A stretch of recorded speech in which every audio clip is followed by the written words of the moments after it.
مولانا عبد الحکیم اسحاق کے بیانات کے لیے حکیم اسحاق آفیشل کو سبسکرائب کریں۔ مولانا عبد الحکیم اسحاق۔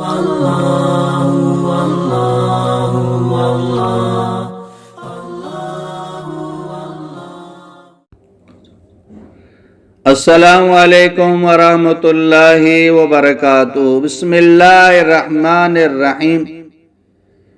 روزے میں قے کا آنا۔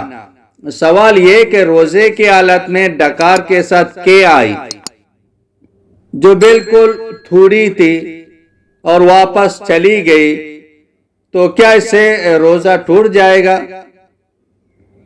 اس کا جواب یہ ہے، اگر روزے کی حالت میں ڈکار کے ساتھ معمولی قے آ جائے اور وہ قے خود بخود واپس چلی جائے تو روزہ نہیں ٹوٹے گا، لیکن اگر اپنے اختیار سے واپس لے جائے گا تو روزہ ٹوٹ جائے گا، خواہ منہ بھر کے ہو یا منہ بھر کے نہ ہو۔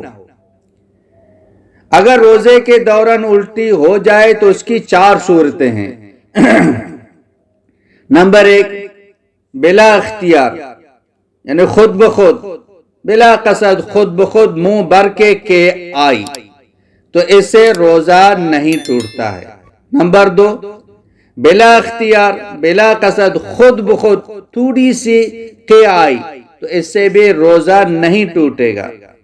نمبر 3، اپنے اختیار سے قے کی اور مقدار تھوڑی تھی، وہ قے کی مقدار تھوڑی تھی، اپنے اختیار سے تھی تو اس سے بھی روزہ نہیں ٹوٹتا ہے۔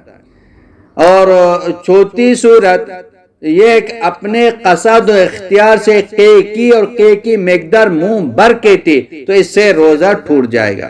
یہ جو چوتھی صورت ہے اس کو یاد رکھیں، اس سے روزہ ٹوٹے گا۔ تو اپنے قصد سے، اپنے اختیار سے قے کی اور قے کی مقدار زیادہ تھی یعنی منہ بھر کے تھی تو اس سے روزہ یہ ٹوٹ جائے گا۔ پہلی 3 صورتوں میں روزہ نہیں ٹوٹتا ہے، جبکہ چوتھی صورت میں روزہ ٹوٹ جائے گا۔ واللہ اعلم بالصواب۔ مولانا عبد الحکیم اسحاق کے بیانات کے لیے حکیم اسحاق آفیشل کو سبسکرائب کریں۔ مولانا عبد الحکیم اسحاق۔